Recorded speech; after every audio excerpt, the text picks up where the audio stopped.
Students, इस lecture में हम पढ़ेंगे tension and acceleration in a string when one body is doing horizontal and other is doing vertical motion. यानी कि जब एक ही रस्सी से बंधी हुई दो बॉडीज़ जिसमें से एक हॉरिजॉन्टल मोशन कर रही हो और दूसरी वर्टिकल मोशन कर रही हो, तो उस डोरी में जो टेंशन एंड एक्सेलरेशन होंगी वो हमने फाइंड करनी है। अब अगर हम मेन टॉपिक की हेडिंग देखें तो वो कुछ इस तरह से है कि motion of two bodies attach to the ends of a string that passes over a frictionless pulley. दो बॉडीज़ की मोशन को यहाँ पे हमने डिस्कस करना है जिनको एक स्ट्रिंग के दोनों एंड से अटैच कर दिया गया है और वो स्ट्रिंग एक फ्रिक्शनलेस पुली के ऊपर से पास कर रही है, such that one body moves vertically, एक बॉडी वर्टिकली मूव कर रही है and other moves on a smooth horizontal surface, और एक स्मूथ हॉरिजॉन्टल सरफेस पे मूव कर रही है इन द हॉरिजॉन्टल डायरेक्शन। यहाँ पे अगर हम देखें तो एक बॉडी वर्टिकली मूव कर रही है और दूसरी बॉडी जो है वो हॉरिजॉन्टल मूव कर रही है। अब टू बॉडीज़ हैं हमारे पास यहाँ पर A and B of masses m1 and m2 respectively. Body A का मैस m1 और बॉडी बी का mass m2 such that m1 is greater than m2। यहाँ पे अगर हम डायग्राम में देखें तो दो बॉडीज़ हैं, बॉडी ए और बॉडी बी। बॉडी ए का मैस m1 है और बॉडी बी का मैस m2 है, और हमने ये भी देखा है कि m1 भारी है, यानी कि m1 जो मैस है वो ज़्यादा है एज़ कम्पेयर टू m2। अब क्योंकि m1 का मैस ज़्यादा है तो ये भारी होगा और इसी की वजह से जो है ये नीचे की तरफ मूव करेगा। सो m1 will move downward and m2 will move horizontally at the same time. क्योंकि ये दोनों एक ही रस्सी के दो सिरों से बंधे हैं, तो जैसे जैसे m1 नीचे जाएगा अपने वज़न की वजह से, वैसे ही m2 हॉरिजॉन्टली मूव करेगा। अब यहाँ पे दो पॉइंट्स आपने ज़हन में रखने हैं कि both bodies will have same acceleration. क्योंकि ये दोनों एक ही रस्सी से जुड़े हैं तो जितनी स्पीड से m1 नीचे की तरफ मूव करेगा उतनी ही स्पीड से m2 जो है वो हॉरिजॉन्टल डायरेक्शन में मूव करेगा, तो इस वजह से इन दोनों का जो एक्सेलरेशन होगा वो भी सेम होगा। और जो दूसरी चीज़ है वो है tension T will be same through out the string. सारी की सारी रस्सी में टेंशन जो है वो एक जैसी होगी, यानी कि अगर हम m1 वाले हिस्से की टेंशन की बात करें और m2 वाले हिस्से में, तो दोनों केसेस में जो टेंशन की वैल्यू होगी वो सेम होगी। ठीक है, तो दोनों बॉडीज़ का एक्सेलरेशन भी सेम है और सारी डोरी में जो टेंशन की वैल्यू होगी वो भी एक जैसी होगी। फर्स्ट हम नेट फोर्स फाइंड करेंगे बॉडी ए पे। तो उसके लिए अगर हम बॉडी ए को ऑब्ज़र्व करें तो यहाँ पे हमारे पास दो फोर्सेस मौजूद हैं, W1 जो कि नीचे की तरफ अमल कर रहा है और टेंशन T जो कि ऊपर की तरफ अमल कर रही है। अब नेट फोर्स इन दोनों को कंबाइन करने से हासिल होगी। सो नेट फोर्स हम लिखते हैं g, net force is equal to F, और जो कि बराबर है W1 माइनस T के। क्योंकि W1 जो है m1 का वेट वो ज़्यादा है एज़ कम्पेयर टू टेंशन, क्योंकि ये बॉडी नीचे की तरफ मूव कर रही है तो वो अपने वेट की वजह से ही कर रही है। तो W1 ज़्यादा है और टेंशन कम है, तो इसलिए हमने W1 में से T माइनस कर दिया। अब क्योंकि इन दोनों की डायरेक्शन ऑपोजिट है तो W1 को अगर हम पॉजिटिव लेते हैं तो हमें इसी वजह से टेंशन को नेगेटिव लेना पड़ेगा। सो जो फोर्स की इक्वेशन बनेगी वो आ जाएगी F is equal to W1 minus T। अब हमें सेकंड लॉ ऑफ मोशन की मदद से पता है कि F is equal to m a होता है, और यहाँ पे हम बॉडी A की बात कर रहे हैं जिसका मैस m1 है, तो यहाँ पे जब F की जगह हम ma लिखेंगे तो m के साथ 1 लिखेंगे, यानी कि m1a आ जाएगा यहाँ पे। और इसी तरह अगर हम W1 की बात करें तो weight is equal to mg के बराबर होता है, तो mg की बजाय हम लिखेंगे m1g, क्योंकि यहाँ पे हम मैस 1 की बात कर रहे हैं, और टेंशन एज इट इज़ आ जाएगी। तो इन दोनों की वैल्यू F और W की वैल्यू लगाने के बाद जो इक्वेशन बनेगी वो होगी m1a is equal to m1g minus t, जिसको हमने नाम दे दिया इक्वेशन नंबर 1 का। इसी तरह अगर हम बॉडी बी के ऊपर भी नेट फोर्स फाइंड करते हैं तो उस पर भी लगने वाली सारी फोर्सेस का हम कंबाइंड इफ़ेक्ट देख लेंगे। तो उसके लिए अगर हम बॉडी बी पे गौर करें तो यहाँ पे दो की बजाय तीन फोर्सेस मौजूद हैं। एक बॉडी का वेट जो कि नीचे की तरफ अमल कर रहा है W2, एक डोरी में टेंशन जो है वो बॉडी के ऊपर एक्ट कर रही है, और इसी वेट का जो नॉर्मल रिएक्शन होगा, यानी कि वेट अगर हम कहते हैं वेट टेबल के ऊपर एक्शन लगा रहा है तो इसी की रिएक्शन फोर्स टेबल भी लगाएगा बॉडी के ऊपर, तो वो ऊपर की तरफ डायरेक्शन होगी वेट के ऑपोजिट डायरेक्शन में, और उसकी जो वैल्यू होगी वो वेट के बराबर होगी। तो यहाँ पे ये जो आर है ये एक्चुअल में वेट का रिएक्शन है।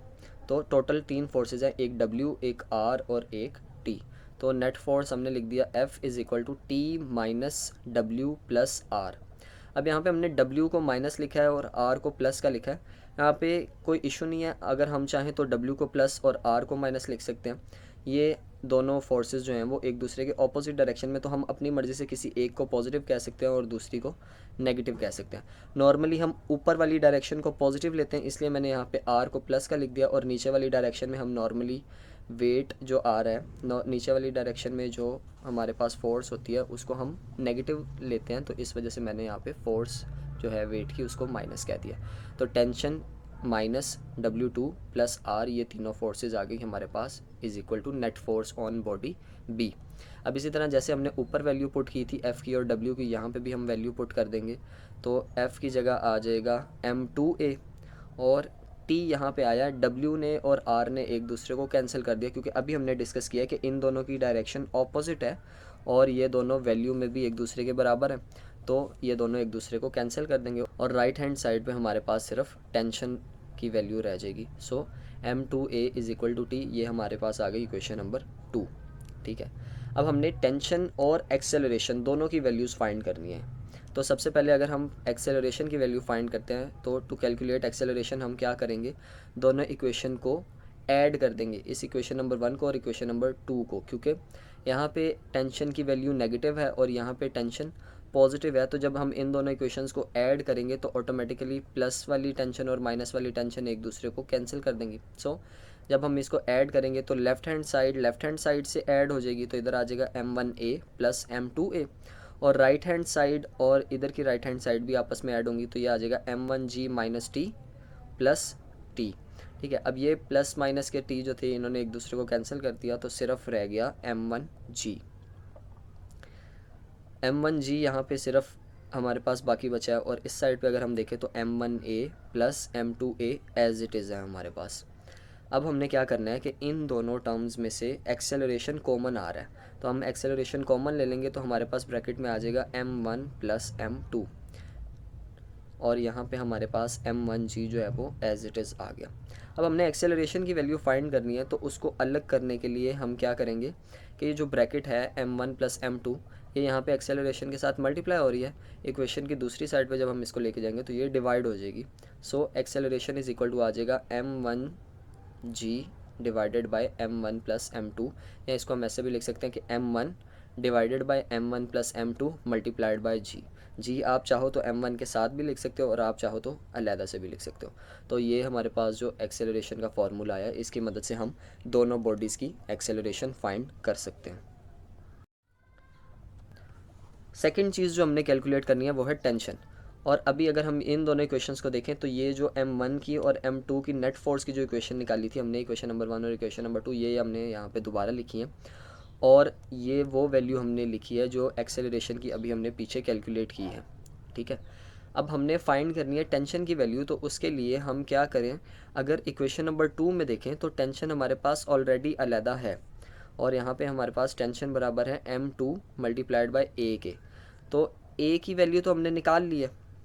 ठीक है, तो अगर इसी वैल्यू को हम यहाँ पे A की जगह पुट कर देते हैं इक्वेशन नंबर 2 में, तो हमारे पास टेंशन आ जाएगी। तो हम क्या करेंगे कि by putting value of acceleration in equation number 2, ये जो हमने एक्सेलरेशन की वैल्यू निकाली है इसको इक्वेशन नंबर 2 में जब पुट कर देंगे तो हमारे पास आ जाएगा M2 एज इट इज़ आ गया, और यहाँ पे A की जगह ये वाली जो हमने वैल्यू फाइंड की थी वो लगा दिया, और इज़ इक्वल टू टेंशन। ठीक है, अब M2 को जब हम अंदर मल्टीप्लाई करेंगे तो टेंशन इज़ इक्वल टू आ जाएगी M1 M2, ये ऊपर आ गई दोनों, और divided by M1 plus M2, और ये मल्टीप्लाइड बाय G। यहाँ पे भी वही बात मैं दोबारा करूँगा कि अगर आप चाहें तो G को अलग से भी लिख सकते हैं, और अगर आप चाहें तो यहाँ पे M1 M2 G साथ कंबाइन करके भी लिख सकते हैं, दोनों एक ही बात है। सो ये हमारे पास फार्मूला आ गया है इस डोरी में पैदा होने वाली टेंशन का। तो इन दोनों फार्मूलाज़ की मदद से, एक्सेलरेशन का ये फार्मूला और टेंशन का ये फार्मूला, इन दोनों की मदद से हम डोरी में पैदा होने वाली एक्सेलरेशन की वैल्यू और टेंशन की वैल्यू फाइंड कर सकते हैं। सो उम्मीद करता हूँ कि आपको टॉपिक आज का समझ आ गया होगा। अगर आपको वीडियो पसंद आई है तो इसको लाइक कर दें, चैनल को भी सब्सक्राइब कर दें अगर अभी तक नहीं किया तो, और बेल आइकन को भी प्रेस कर दें ताकि अगले आने वाली वीडियोज़ के भी नोटिफिकेशन आपको सबसे पहले मिलते रहें। इसको अपने दोस्तों के साथ और क्लास फेलोज़ के साथ शेयर करें ताकि वो भी इससे फ़ायदा ले सकें। सो मिलते हैं आपसे अगली वीडियो में, तब तक के लिए अल्लाह हाफ़िज़।